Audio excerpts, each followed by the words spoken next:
What's up, everybody? Happy New Year and welcome to 2016's Party Chat. The first one, not the only one, just to clarify.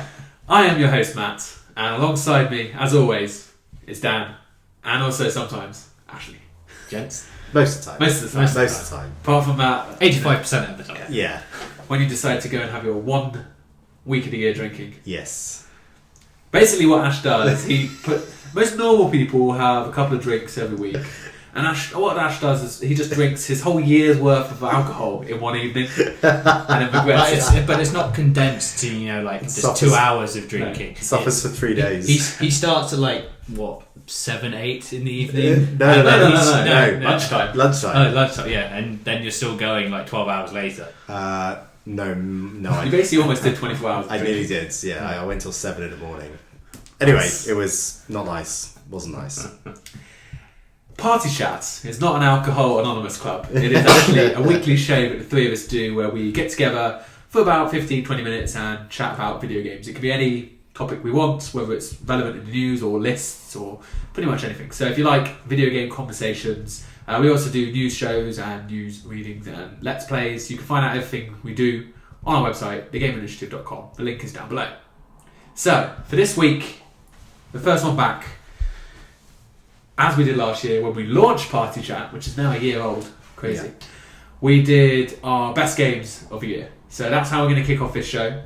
I'm deciding right now that because I went last year, I'm going first this year. Hey. With my games. Okay. I think maybe rather than me doing all of them though, we'll do our number 3s, our number 2s, and our number 1s. We'll do our number 1s and then we'll put the number 2s last because people want to know Now, this stuff. Yeah. For a bit of fun, let's see if we can guess each other's before we start. So I'm going to say, right, you can't change your decisions, right? Agreed? We're not changing our games. Mine are written. It's fine.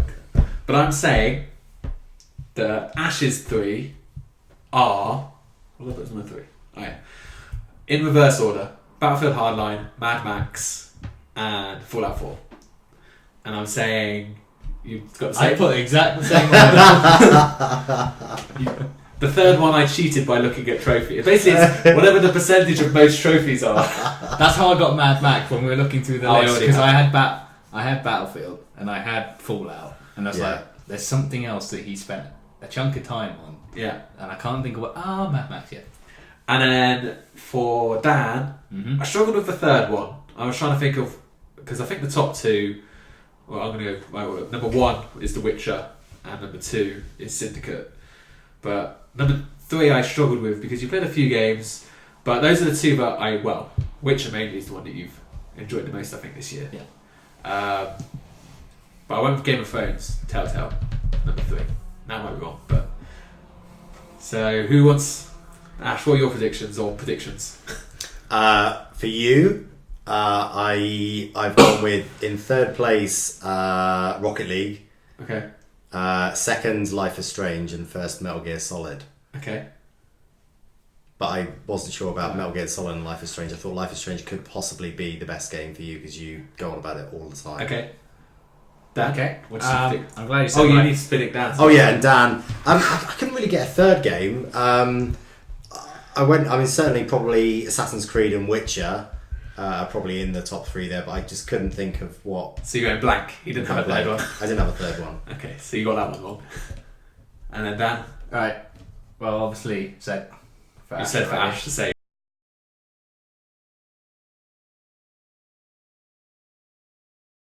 So yeah. But I reckon there's a racing game in there. So I'm thinking Forza, but I can't remember the title. Forza 6 is the Forza latest 6 one. is the latest one. Yeah. I've put that 2 Okay. because I couldn't think of all 3 games at once. But you said Life is Strange, and I think that's number 1. Okay. And last off, I'm rounding off with Batman. Okay. That's a good shout. Alright.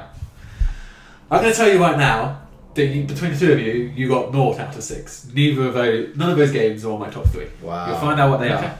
Now, Metal Gear Solid and Life is Strange are both honourable mentions. They didn't quite make the cut. Right. Batman, it was a good game, but yeah. Number 3, I'm going with Ori and the Blind Forest. Oh, on yes. Xbox One. Yeah. Really, really good platforming game. One of the prettiest games I've seen, like really vibrant colours, really good challenging progress levels. It was infuriating. I think I died about 700 times. It does track how many times you die, but it's such a good game. Like, in terms of platforming, it just nails it perfectly. Like I said, beautiful, really kind of not spoiling anything, but Pixar-esque introduction. Anyone with an Xbox One should play this game. And even if you don't have an Xbox One, it's almost worth buying an Xbox One to experience this game. Only almost. I think you need. I don't think any single game should make you buy a platform. I think there should be always more than one game. Yeah. But yeah, there's my number 3. Okay. Who wants to go with their number 3 now? You were pretty close. Okay. Well, in fact, you're both right, but just in the wrong order. Oh, okay. I actually put Mad Max in at number 3. Okay. I love the game and I really played it a lot.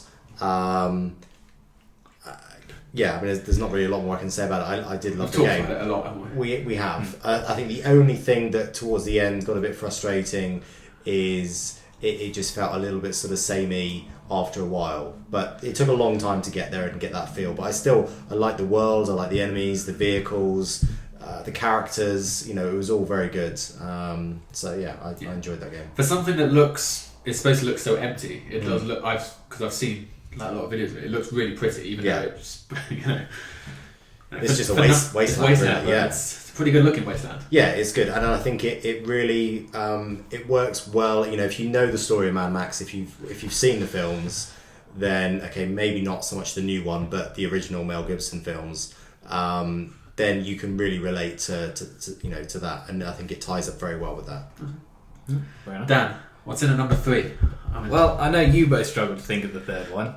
So did I, to pick out but to pick one out. There was a few games where I was like, they're all really close to each other. But I went with Rocket League. Oh, of course. Because at the end of the day, I nearly went with Project Cars because it was racing. Yeah. And so that was like the first racer I picked up in a while, and it's a very well put together game. It is. But it's like Rocket League just added that little bit more. It's a bit more fun element to it because it can get a little bit ridiculous. And how things go down.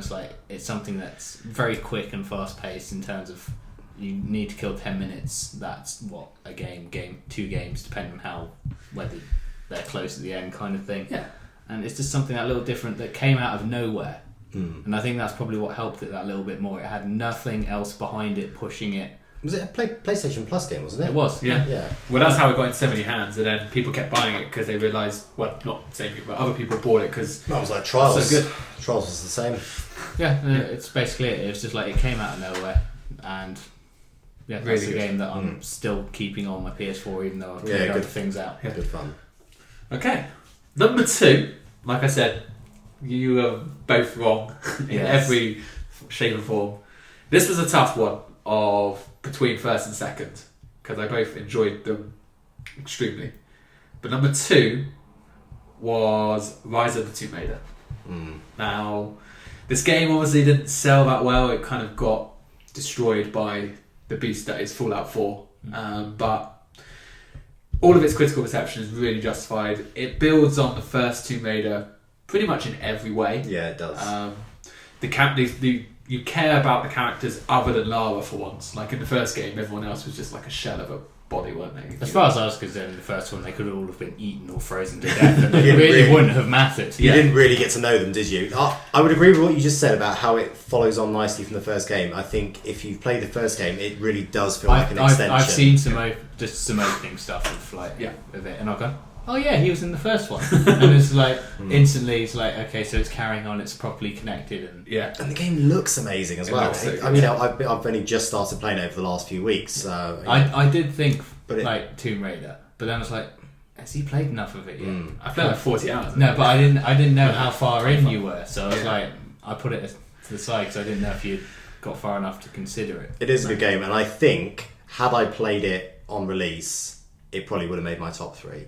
It's only that I've only played 10% of it. I've only completed 10% of the game. I can't really stick it in my top 3. That's what made me hesitate for Matt. To clarify for everyone, we're always opinionated here. So this is our favourite games. These aren't the best games. We don't do really critical analysis. No. It's all an opinion-based show, and that's why I was very specific to say our favourite games. Yeah, games we've enjoyed playing The that most, we spent a lot of hours playing last year.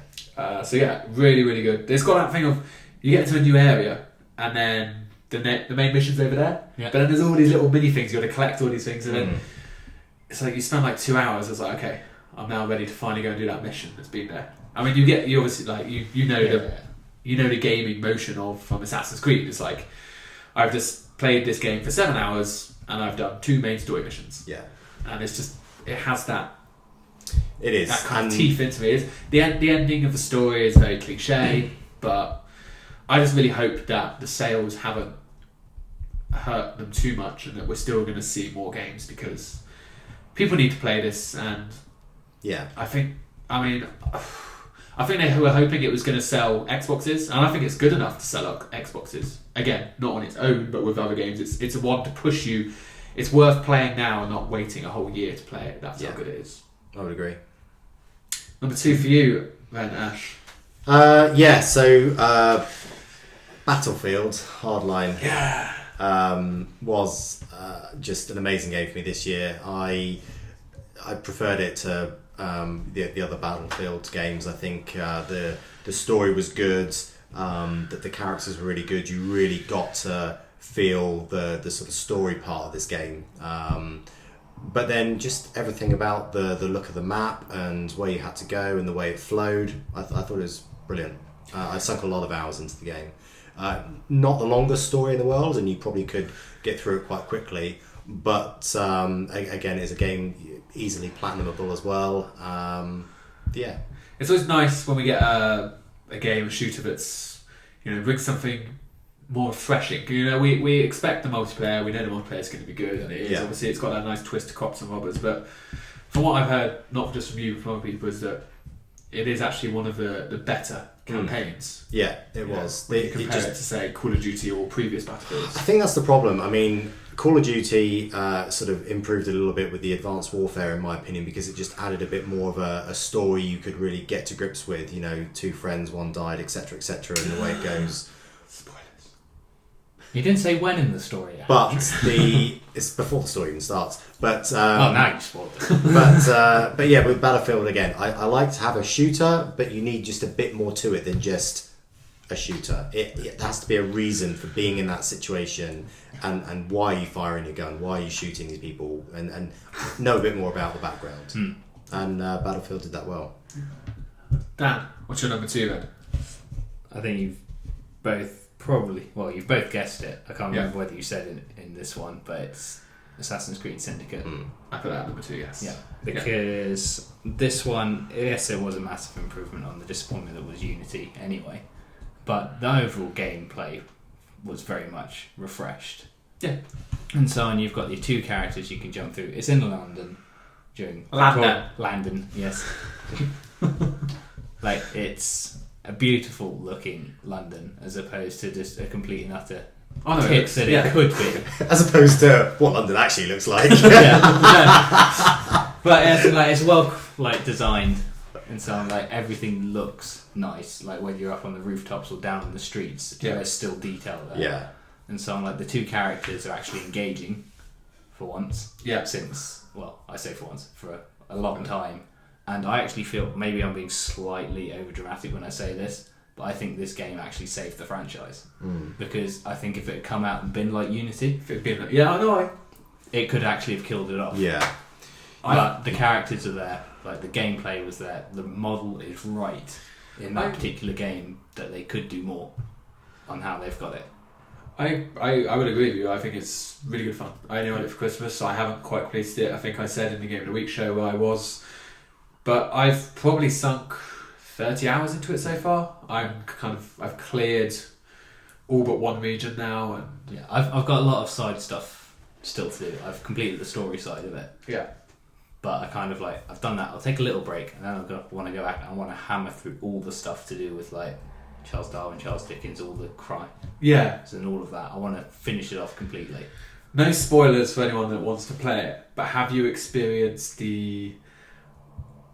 let's just say the weird kind of out of place mission that is on the far east side of the Thames? The Helix Code one Yes. that takes you out. Yeah, of the time game. zone. No, I haven't. Okay. I've I kind went- of left that because like out of all the stuff in Unity that happened, I felt the being taken out of time kind of ruined Okay. the flow. Well, I won't say any more then, because obviously it's a spoiler to you, but it's good. Yeah, no, it probably is, but like again, I felt that kind of damaged. I'm intrigued now. You're almost selling the game. I'll tell you what it is if you want. Off air. It's not really a spoiler. It's just something. It tells you where you're going. As soon as But you go I to don't- it, yeah. So the number ones, our top games of 2015. Does anyone want to have a guess at what mine is now? Witcher. Correct. The Witcher 3. Now, this game is everything that I shouldn't like. It's fantasy and it's RPG. Well, that's not everything. It's two things. But you know what I mean. Yeah. When everyone was talking about the game coming up, building up, and it just didn't. I didn't know if I was really interested in it because I kept doing this thing. Oh, it's fantasy. I don't care about fantasy, and like writing it off. But everyone was talking about it, and I was like, fine, I'll get it. 55 hours later, I was surprised. I think maybe this is what made it my game of the year, is because I didn't really expect to like it, and it just completely changed me on It's nice stuff. kind of not only a setting, but like kind of like a game type as well, with all these RPG elements, and it's just such a vast world. There's so much to do. I'm nowhere. You've told me. I think we've talked about this before. I'm 55 hours in. I'm nowhere near ending the main story. No. But I was looking through all my trophies to remind me of the games that I played this year, and I think I've got like 10% of the trophies. It's like, so on that basis, it's going to take me 550 hours to platinum this game. Potentially. I'm not going to platinum it because you have to complete the game on like the hardest difficulty. There's also missables. And there are missables, yeah. If So- you don't do certain things, you will not get a trophy, and then you have to go back and But yeah. I could get over that kind of obstacle that I'm not going to platinum the game. Last year I think was my year where I was like determined to platinum stuff, and then that's kind of gone away from me now when I realised I'd wasted like a month of my life playing Lego Batman. So not wasted, but spent. Yeah. So yeah, that's my game of the year. Really good game. I mean, The Witcher, it may have won the Game Awards, it may have won IGN's Game of the Year, it may have won Game Informer's Game of the Year, it may have won GameSpot's Game of the Year. But what's really important for CG Projekt Red is that it's got my Game of the Year. Dan, Yeah, I'll follow. I'm going to you because I've got an inkling that I've you're going to got, be following I've got on. exactly the same thing, and it's like obviously I've played a lot more of that game than you did in terms of hours. I completed the story, I completed most of the side stuff, and I'm actually going through it again. Yeah. It shows you how much I enjoyed that game. Wow. Yeah. You must have put over 100 hours into it then. No. Easily 200 probably. Yeah. Right, it's like 100 to 200 just to complete it the first time. So it's like I'm now in Act 2 of Your the second time playthrough. around, and so I'm trying to actually take more time to appreciate the game. More time, because 100 hours wasn't long enough. No, because like I said to you, like what I reached a point in the story, and I was like, I've got to canon through this. And Yeah. like, I just felt compelled to I've got to get that, I've got to finish it, I've got to sort it out, Yeah. kind of thing. It's like, because that's how the story's written in one sense. It's like it makes you feel more and more, even though like with these games you can take forever and it doesn't matter. It's like, I'll meet you down by the dock. Yeah. And then like the equivalent of 7 months later of gameplay time has happened, and it's like ready to go kind of thing. But it's just like I reached a point where it's like, no, I've got to resolve it, Yeah. sort of thing. So I'm taking a bit more time to explore these things, do all the side stuff properly this time, and collect as I go. It's such a good game. It's so good. I'm thinking So of going back to it, like at the moment, because there's kind of not really. Once I finish Syndicate, there's not really anything that I'm desperate to kind of play. I mean, like there are lots of games I've got where I could like finish up. Like I could go back into Tomb Raider and platinum or 1,000 gamer score it, and the same with when I finish Syndicate, I could go and collect all of the orbs or feathers or whatever it is that we've got in this game. But no, I'd like to go back and finish The Witcher. I would like you to. I will. It like I said, I've said earlier in the year, this is like the one game out of the year that I wish I could make both of you just sit down and play from start to end. Yeah, it was a game that, I did pick up on release day, and I did play a few hours of it, but it's one of those games I think that you've got to just sort of really get into it, but once you're into it, you're really into it and you're hooked, and I think it is just, it's that kind of game, which isn't that sort of different. You've already given your life to one game. Yeah, which isn't that different to me, and my top pick for the year was Fallout 4. For the hours I put into it, for just the love I had for the game. I mean, not a lot came before this. Not a lot came between the game and me. Not even life itself. Yeah. Likewise with your number of hours. I mean, I'm somewhere between 200 and 250 hours on this game, and I've still got a bit more to put into it that I want to. But just an amazing game, and I never thought I would ever give that many hours to a game, and I never thought I'd even like this sort of game. I didn't really get into Skyrim, which a lot of people sort of said, it's sort of like a Skyrim style of game in that it's a lot of hours and there's a lot of massive worlds and all this, and that sort of game never really appealed to me before Fallout 4. Was this your first Fallout experience? Did you play Fallout 3? Or not no, properly? I didn't really play Fallout 3. Wow. So because I think that's what stopped Fallout 4 for me from being in my list, because I played Fallout 3 when it came out on PC, like 2005, 6, 7, whatever it was, I can't remember. But couldn't be 5, must have been 7. Or was Skyrim 7? Anyway, doesn't matter. Yeah. My point was, I played 10 hours of Fallout 4 and it was like, yeah, this is good. This is Fallout 3, but a little bit prettier. I felt like I'd kind of played it before. Oh, okay. It wasn't kind of quite the jump that maybe there was a lot of hype behind the game, wasn't there? There was a lot of hype behind the game. There was. But again, it is one of those games that once it's slow progress. It's a bit like The Witcher. It's very easy to get distracted and get involved in side missions rather than focusing on what you're supposed to be doing. But it's an almost endless game. You can just keep going and going. There's always stuff to do. There's repetitive missions, and obviously the main story as well. You've got a choice as to which faction you want to go with, and there's things there you can change in terms of the story. Without giving too much away, who did you go with? I've done all 3. Oh, of course. So, yeah, of course, yeah. I've done all 3. I guess for trophies. My first choice was Brotherhood of Steel, and then I went with the Railroad, and then eventually I went with the Institute. All right. I have no idea what you're talking about. Okay, good. Because I didn't read. This is the thing I do. I don't really read much of games preview-wise, which I know is weird because we do this. But you don't want to spoil anything for you. I generally only ever read like the news stuff. Like the fact stuff, like not the preview stuff, because I don't want. Or when games come out, I generally try to avoid like let's plays. Bless you. So I nearly got through the show, but in saying that, and for the 10 hours that I've played of The Witcher, it is something I want to play. But then so is Metal Gear Solid. So is everything else. There's a lot of other stuff. So there is a lot of other stuff. But The Witcher, I think I've got to just give a bit more time to it, because from what you've said and from what other people have said, and it doesn't win that many sort of Game of the Year awards. Exactly. At the moment. And I think it doesn't win that without being a pretty decent game. I mean, even if you wait until like the quieter summer period. Yeah. Is that a thing anymore now though?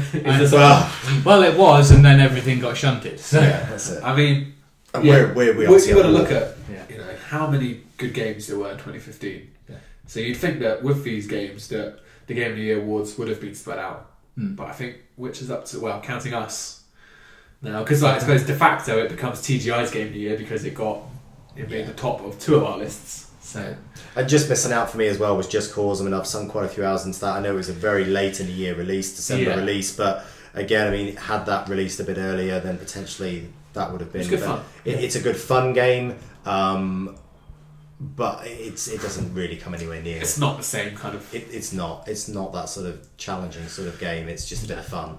So there we go. All very good games on those lists. So if you haven't played any of them, you should do so, because obviously we all think they're pretty fun. Yeah. Let us know in the comments down below what some of your favourite games of the year were. If there's any we have kind of disgracefully missed from our lists. I'm sure there are, because there are so many. Next week we'll be going through some of our most anticipated games of 2016. So obviously 2016 looks like it's going to be just as full of great games as 2015. So, yeah. Pending delays. Ah, But we'll talk about Either those. 2016 is going to be good or 2017 is going to be awesome. Yeah, nah, we'll be good this year. hopefully. But for now, Ash, Dan, thank you. Cheers, guys. Thank you. And everyone out there, thanks for watching. We'll see you all next time.